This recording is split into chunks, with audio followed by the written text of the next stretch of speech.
to this week's guest in a minute. But first, join our community by hitting the subscribe button and the bell so as soon as we post a new guest, you get it right away. And don't forget to hit the like and share buttons because that helps us grow the show. So welcome. Hit the subscribe button and let's get to this week's guest. Hey, hockey fans, welcome to the 7-Eleven Overtime Podcast. I'm your host, Gino Reda. You know, I've spent over 4 decades working in the game of hockey, fortunate enough to meet some of the great legends of the game, saw them come into the league, watched them shine in the game, and now they've moved on to life after the game. The 7-Eleven Overtime Podcast gives us a chance to catch up, tell some great stories, relive some great memories, and hear what they're up to today. On this week's show, a 14-year NHL veteran drafted in the first round by the LA Kings back in 2003. Played with 8 different NHL teams, but is best remembered for his 5 years as a New York Ranger. A 6'6" power forward who went to the Cup Final in back-to-back seasons with the Rangers and then the Lightning in 2014 and 15. In 2017, he was diagnosed with cancer, beat it, and returned to the NHL in the same season, winning the Bill Masterton Trophy in the process. He retired in 2022 and has now joined the NHL Network as an analyst. My buddy Brian Boyle now joins us. Brian, great to see you, my friend. Thanks, Gino. Thank you for that. It's good to be here.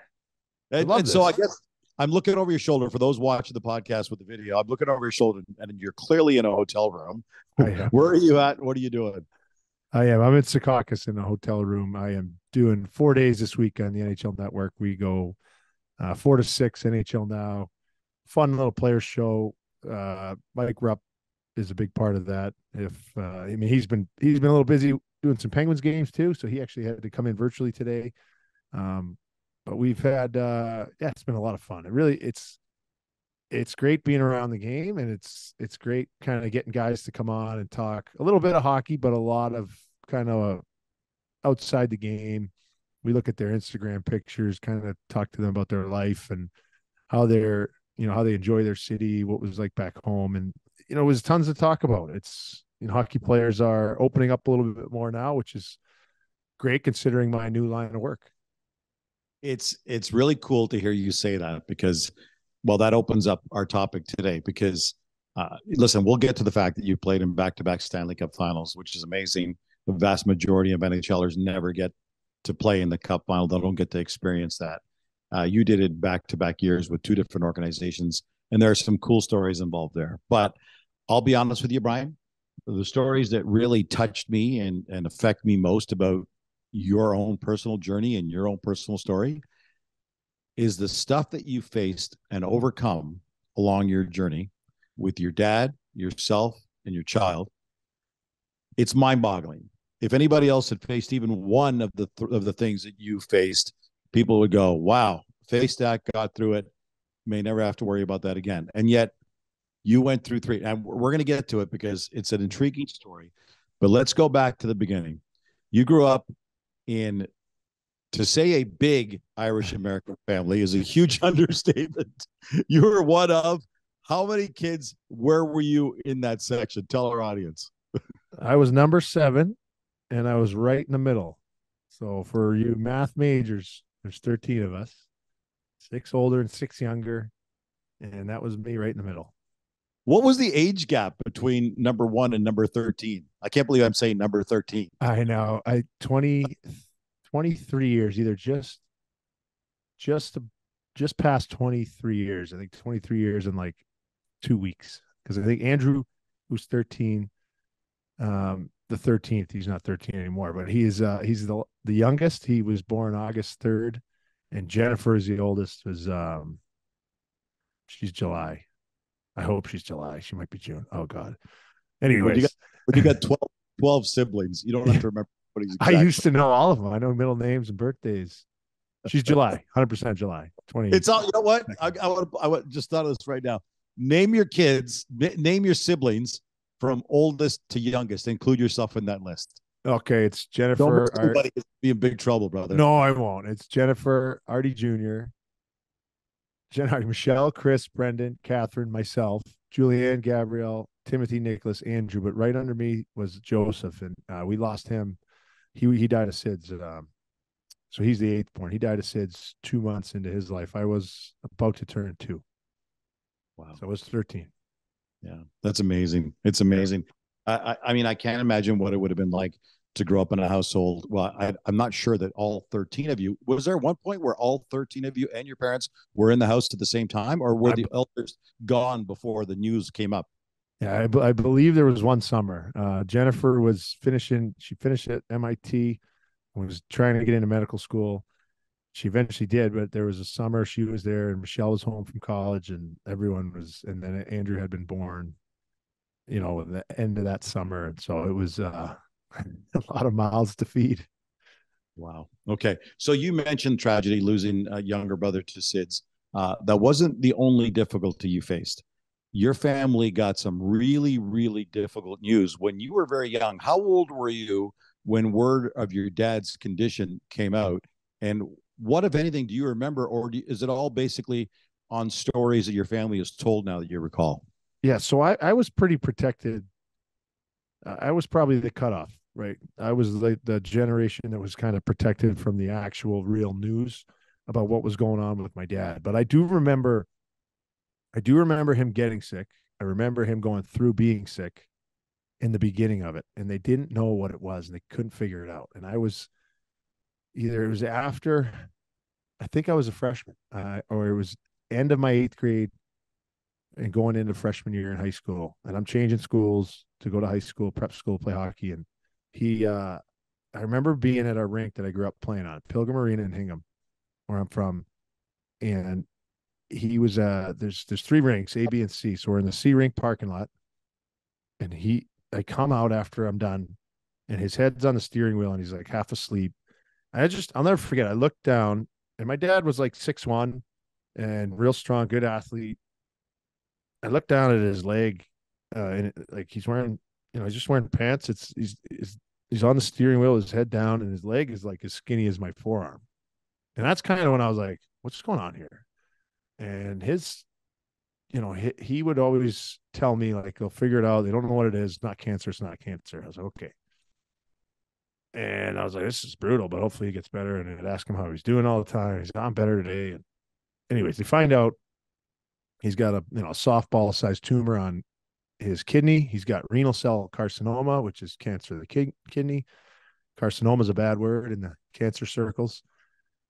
And, it's not great, but they go in for surgery, they operate. And this is where like miracle one happens, right? So he's got this big, very aggressive malignant tumor on his, he's got this cancerous tumor on his kidney, touching his liver and his pancreas.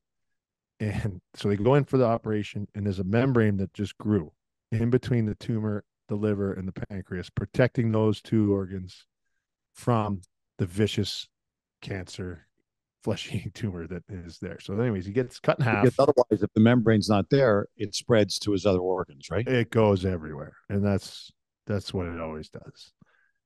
So has it operated, gets cut in half, gets taken out. This is in 1999, I believe, or 2000. Anyways, back a number of years ago, where the new surgeries, less invasive, weren't around. And, he comes out 8 months. He's feeling great. Everything's great. It didn't spread to his brain. It usually goes to the brain first and then into the lung. That's kind of the typical pattern. It didn't. Fast forward 8 or 9 months, and it had come back, and they found 3 nodules on his lung.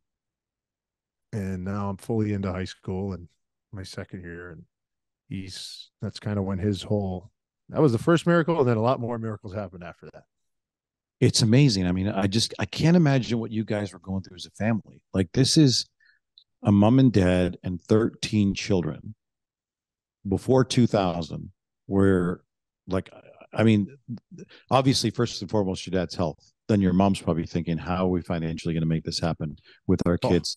Dad's not around. I mean, it must have just been devastating for you guys at this point. Well, my mother thinks, and my father had started a business a couple of years prior to that, and it was going okay, but it was so stressful on him. And, profits were tough. There were different things that were working out okay. Anyways, he's in the hospital having his surgery, and one of his partners is signing his name on a bunch of bills. So he gets out of the hospital, and he's got like a $400,000 trucking bill and a $95,000 gas bill in his name. And that had to get litigated. And it was, add that to the fact that at the time there's an 18-month-old Andrew, my youngest brother, you know, isn't potty trained yet. And, my sister's trying to get through medical school, and then we're in private schools. So yeah, there was certain stress factor that I can't even imagine. So as your dad's going through this, I mean, today we think of this and suddenly everybody jumps on the internet and says, okay, I've got to find something. I've got to find a clinical trial, or I've got to Mm-hmm. find some.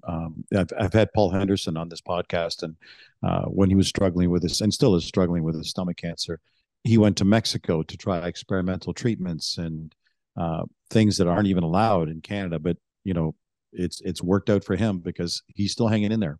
Yeah. Doctors to him, there's nothing more we can do for you. And they were ready to just say it's over, but he just would not give up. Neither did your dad and your mom. Right.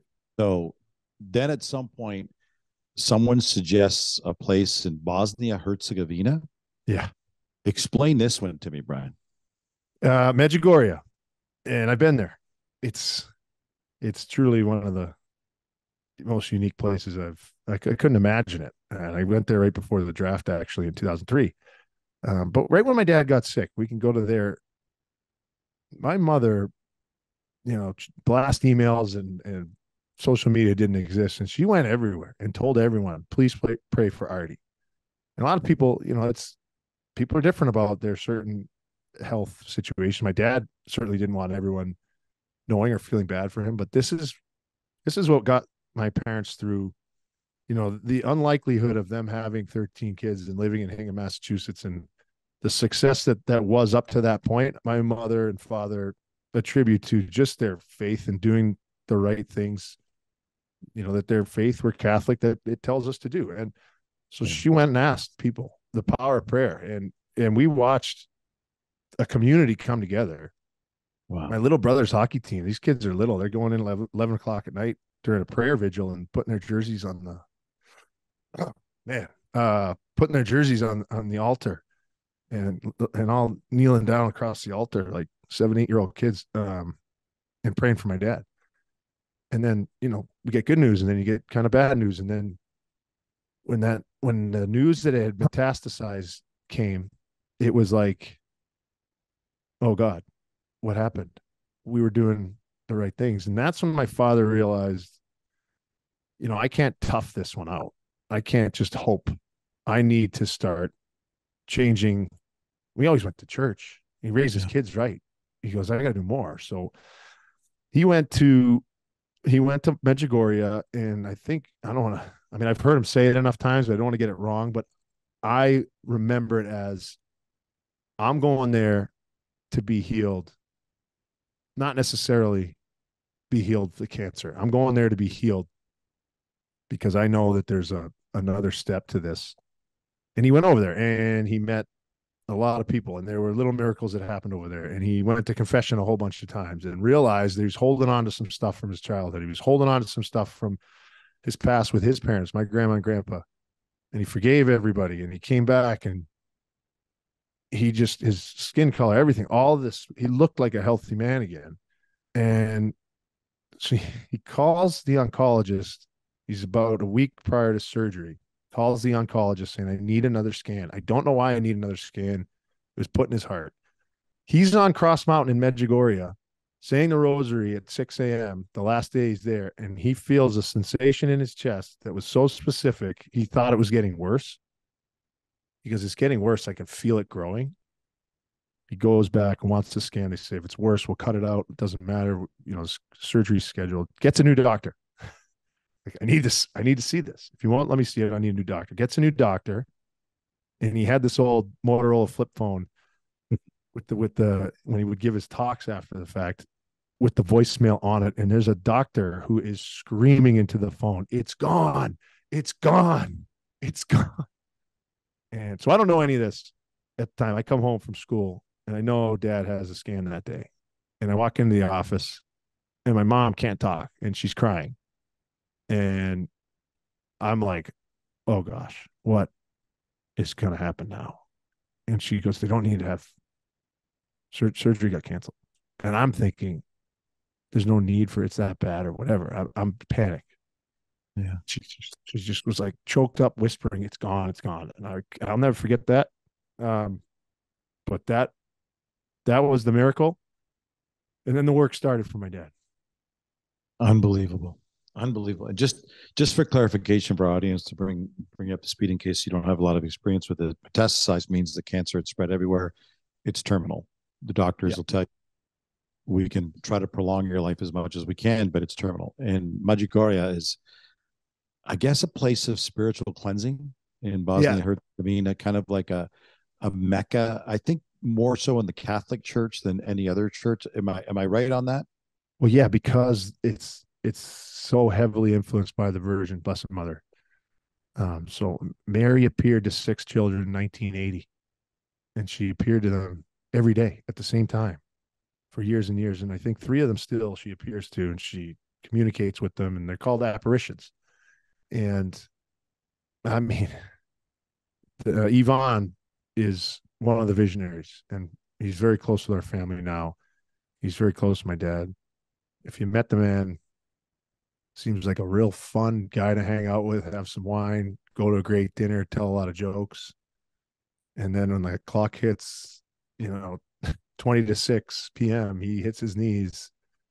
And, he's described it like, I don't like coming back. It's so beautiful there. She's so magnificent. I don't like coming back here to earth. It's not, but he understands his calling, and that's what it is. That's what happened. And it's hard to but what's faith, and that's our faith. My dad went over there, and we have been so blessed.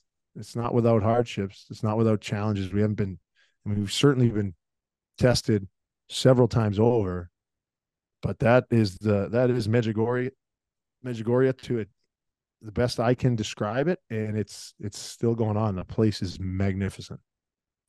I just cannot imagine the shift that would have made. I mean, you talk about your daddy, Artie Senior, the shift it would have made in his life, the shift it would have made in your mom's life, and your 13 kids, yourself included, in that. I cannot imagine that when you see that firsthand, when you got these doctors are saying, "Sorry, man, there's nothing we can do for you." To Yeah. I'm assuming he's still around today and healthy today. Yeah, he's golfing. He's in Florida. He's living life.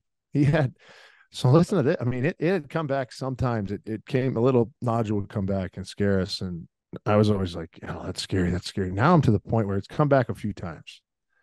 And he was on a bucket list trip to Scotland this summer. And he plays around a golf. They go upstairs. They go change. After the doctor said it metastasized and no shot. Oh, pardon me? 23 years after he was told he was terminal. Oh, yeah. When he was told you have, a 5% chance to live 5 years, you pretty much will live for 6 months and you're gone. So this is where, this was this summer. He's like, I don't know if I should go. I don't know if I should go, which I thought was weird. I'm like, you're going and I'll pay for, I don't care. You're going, you have to go. Loves golf, great golfer. So he goes, he plays around. They go upstairs, they change, they're about to go for dinner. And my dad didn't come down. And so someone up to check on him, and he was seizing. So he had like a 4 or 5 minute seizure. He's in Scotland. Like, what the heck are we going to do? Anyways, he goes in, gets a picture taken. He's got a brain tumor. This was this past summer. Wow. I didn't know this part at all. Yeah, this is new. This is new news. And so I'm like, we're all freaking out. My sister Jennifer tells me he's got a brain tumor. Okay. I can't really get in touch with him. Anyways, day and a half goes by. The longest day and a half ever. He's texting me. I'm like, what the hell, man? What's going on? And he's like, I think I'm getting out tomorrow morning. I was like, all right. He goes, if I can get out by 9, I can play. So immediately I'm like, okay, good. We're good. And my mother is a wreck. Can you believe this? He wants to play golf. He should be coming home. The whole trip's going to come home. There's 8 guys there, great dudes. I know them all. They're at our club at home. And apparently he gave him a John Tortorella speech of I'm not leaving. And he kept playing. He missed the round and So he gets home. I'm like, you tired? He's like, yeah, jet lag, whatever. I'm like, how did the rest of it go? Like, he's like, I couldn't putt well. I was on all this medicine for anti-seizure. I was like, oh, okay, well, whatever. You got through it. How you feeling now? He's like, well, I won though. I won the pot. And so that's when I was like, look, you're going to get tested. Like things are going to happen where devil's trying to get at you. And that's when I'm like, dude, you're good. He would complain about radiation. He had it cut out. It was in a really easy spot to get to, I guess, considering he had radiation. He's good to go. His is good. His weight's good. And he's complaining to me about having to drive into Boston and get the radiation. I'm like, dude, you're alive. Like you're driving yourself in. Everything's great. Life is He good. sounds like a Marvel character. He sounds like some like whatever hits him, nothing's going to stop him. It's unbelievable. Well, it's not. Yeah, it's not just him, and we get into my stuff. It's not me. It's like we have, you know, many people praying for us and watching out for us and supporting us, and it's there's a lot of love that can really lift people up. And that's another thing. The depression and a lot of life is confidence. A lot of life is your attitude, and you get that news. It's how fast can you kind of turn the page and get a fighting attitude. And I know I had that from watching my dad at a formidable age and not having a choice. You just got to do it. Yeah, but and people may recognize this part of the story a little more so than your dad's story. I remember it was it 2017 where you signed your deal as a free agent with the New Jersey Devils, and as part of that, you got to go through a team physical. You're the fourth day of training camp, and not feeling totally on. Tell our audience what happens there. So like a month leading up to camp, I wasn't feeling great. And we had just brought Bella home. I got traded to Toronto, playoffs ended. I came back to Tampa, really wanted to sign back with Tampa. We had Isabella, my second child, and we brought her home. And I didn't work out with Tampa, and then I had a great opportunity in New Jersey. Don't get me wrong, but the trade from February when I got traded away from Tampa to Toronto, and then I thought it was going to work out. I always did. Having that be over, that was a gut punch, honestly. And I loved being in Toronto, but like from the moment I left to go to San Jose to meet the Maple Leafs, you have jet lag and you have a long flight. It's emotional. I never got my energy back. I was doing, in my stall in the locker room in Toronto, doing interviews, and 2 different times I'm doing live interviews. My nose just started bleeding randomly, and I didn't really think much of it. And then as the summer went, I just started declining, and I trained really, really hard. I was feeling great in July, and then I just couldn't do anything. I went into fitness test. I could barely do 10 pull-ups. I was doing 20 2 weeks prior to that. Couldn't catch a pass in our little captain's practices. So day 1, we did the blood work, and then I had to go to the hospital later after I did media. And that's when I knew something was really wrong. We didn't know what it was, so I just didn't go to skate for those next 3 days. But we knew it was leukemia. We didn't know what kind. And so, I had 87,000 white blood cells in my blood. I had all these different things that were popping up on the blood test that are supposed to stay in your bone marrow. And yeah, it was I'm looking at my baby girl and my son, who's not even like potty trained yet, and my baby girl who can't keep her head up. And I'm like, what is going on? And then we found out, and we got through that fairly. I mean, it was a tough 5-6 days, and another 2 weeks thinking like, well, will I be able to play? But we got through that. And then my son's chin exploded. Like it was enormous. And that one was a different story.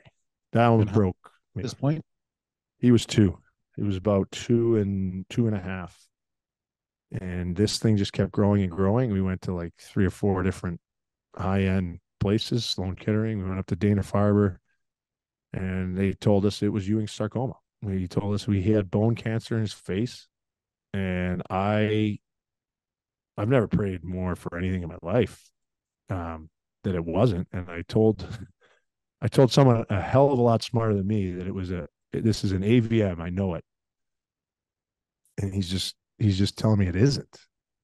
And I'm like, well, why not? It's right here. And what he failed to tell me is that an AVM is, although common in that area, it never crosses the midline of the jaw. So the midline of the jaw, if you draw a line, It's not a cancer, it's a vascular thing, the AVM, right? correct. And the way this presented on all the imaging was it's just bone, flesh eating cancer going right through. So if you draw a line from your nose to the bottom of your chin, it would, the vascular stuff would never cross over. My child is one of one, and it was an AVM. And the 6'5" Indian doctor and myself, filled with tears, both of us, hugging and crying in the middle of a waiting room at Boston Children's Hospital, celebrating the news that he did not have Ewing sarcoma. The people had come in. They told us our next 6 months what to expect, how this was going to go, what were the odds. And I just was shaking my head no, kneeling down and praying the rosary. And then that took 14 surgeries, and he's going to need some cosmetic work in the next few years because he's missing quite a few on the bottom row. But he's 5'1", he's 8 years old, he's 97 pounds. So everything else is great. How do you do it, man? I mean, I'm just listening to your story of the stuff that went with your dad.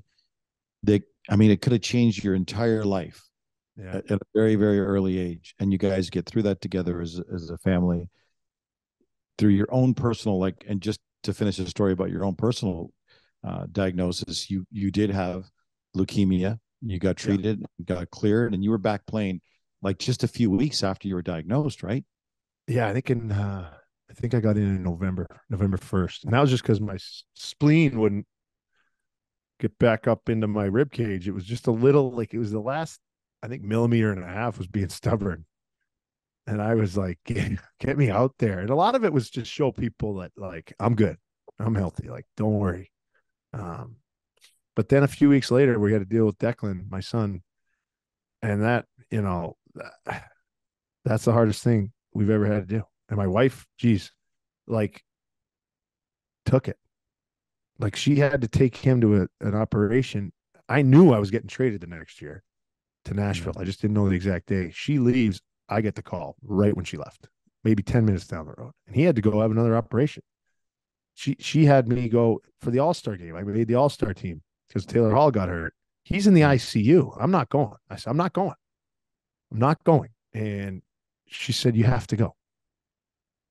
So I went, and he woke up when they introduced the players for the skills, and he's, we have that video on the phone saying he's pointing at me. Oh man. Yeah. It's not, you're killing me. It's not easy. It's not easy. And through all of this, I know hockey's just hockey, but through all of this, you're continuing. You're not focusing on hockey. You're focusing on your family. You're focusing on deck and the stuff you went through. You're focusing on yourself and your recovery, and you're focusing on Artie Sr. and his ongoing battle, even recently with the brain tumor that came in. But you kept focusing on what you did on the ice. And then I remember, now I'm getting a little emotional with this. I remember very early in your return against the Edmonton Oilers, where you scored your first goal on the heels of all this. Walk us through your perspective of that moment. So a lot of that year was, I'd go up to Boston. He'd go in. In the first year was a lot of we're rushing to Boston because the tooth gets wiggly. If that thing pops out, I don't know. We're not sure if we're going to be able to stop the blood. Right. So panic for about 18 straight hours. They get him in, they get him settled. Giving your kid anesthesia and seeing him fall off to sleep is one of the worst things the parents had. It's really hard. Anyways, so we go in, and he comes out, wakes up. The next day we have a game, obviously. And John Hines, the best. This man is, I'm forever indebted to John Hines. And he's texting me throughout the day. How's it going? And I go, if he wakes up soon, I'll be out of here so I can just make sure everything's good. And he wakes up, says, hi, he's okay. Everything's good. I look at Lauren. I'm like, can I go? She's like, yeah. Okay. So I go, and I'm in street clothes, jump in the cold tub running when I missed the meeting. It's like 5:45. I jump in the cold tub, put my gear on, go for warm up. That was his first real big surgery that he had, that Edmonton game. And so it was emotional for a lot of reasons. I don't know that I would have cried after the goal on the bench and like not been able to breathe for a while had it not been, his surgery and he was okay. It was just something like everything's going to be okay. All right, it's not going to be easy, but it's going to be okay. So I got the goal. Could have been goalie interference, I think, but people were looking out. Brian Gibbons got pushed into Ken Talbot. And if you look at the celebration, you get Jimmy Hayes in there, God rest his soul. And there's so many things that happened if you look at it from a different angle. But I don't know what it was. We got a turnover in the neutral zone, and I just felt this burst. Like I was 20 pounds lighter. I'm like, all right, I'm just going to see if this works. And after I shot it, I was waiting, and I just knew it was going to come right back on my stick. It went in the net, and I exploded. But that's like the loudest I'd heard The Rock in New Jersey ever. And I felt that. I just knew everything was going to be okay. And then I had to do an interview after, and I was finally okay. But yeah, I was a puddle on the bench. Wow. He had just gotten out. He was good to go. So he was coming back home, and I was like, everything's going to be okay. It's amazing. I mean, we were supposed to talk a lot more about hockey, but how do we not talk about the stuff that matters so much more? When I look back on the journey that you had, and I can't tell you, Brian, how much we appreciate you sharing this, because there are a lot of people getting affected by cancer, and people who've gone through some real difficult journeys. You went through it with your dad, not once but twice, with yourself, with Deck, with the suspicion that that's what it was, and Deck's still not through it all. He's still not on the other end of it. He's still got some surgeries, as you said. If there's somebody, and I think this is more important than us talking, and we'll do this again another time, we could talk much more about your career on the ice and stuff. But if there's somebody who's, and I'm sure there are people right now who are listening or watching, who are going through the front end of a diagnosis like this, in the midst of it, or having come out the back end of it, who maybe could benefit from something you could share on this, what would you share with them right now? What's an important thing for them to hear about things that now have affected you on this end of your journey, Brian?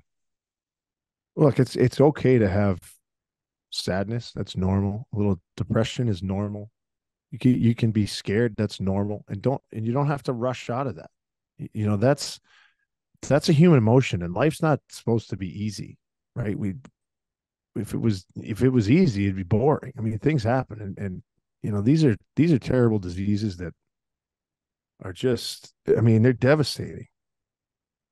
And it's okay to mourn that, but realize, if you got a chip in a chair, you got a chance.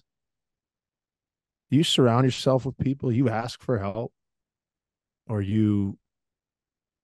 pray. Jeez, pray. I would say for sure pray, but it's okay to feel those things and listen to your doctors, obviously. Trust in them.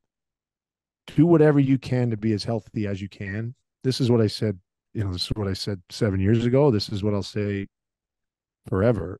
It's okay to have these feelings, and then you need to pick yourself up. And it might not be you might not get over that hump and then just be, all right, I'm going to do this. You might have bad days again. If you have a support staff, whether it's 2 people or 1 person, or like me, I had a whole hockey team. I got a huge team at home because there's so many of us. I'm so lucky for that. Can't do it alone. Don't keep it in. I offer it up. I give it up. I pray to God for it. Protect me, protect my kids. I have people that I pray for. You try to help someone, but that's it. I mean, you're okay to feel not okay. And then you need to try to help yourself and ask for help. There's so many people out there who might be looking for something to do that day, or might give them an opportunity to change someone's life. It's hard to quantify. I always make sure I put in the listen to your doctors, because They've studied this their whole lives. These are angels that have come down to study a hard thing, that have had to tell people hard news. They're committed to it. But you can do more than you think you can do. I looked at it like it was a challenge. I looked at it like this is going to be an opportunity. Once I was done, crying in my cereal, I was like, okay, how can this be a good thing for me?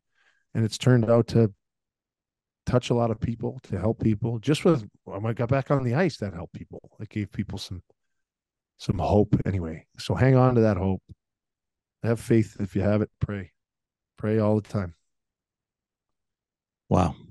Ryan, there's absolutely nothing I could possibly add to that. Nothing that I want to add to that, because your words of wisdom as somebody who's gone through this journey are far more than I could ever say. All I could say is thank you.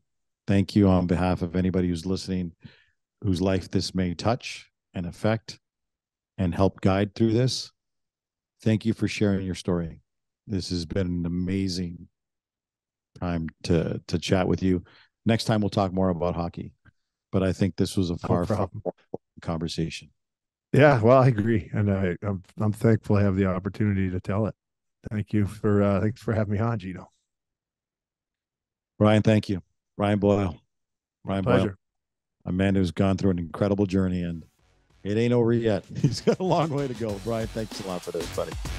You got it.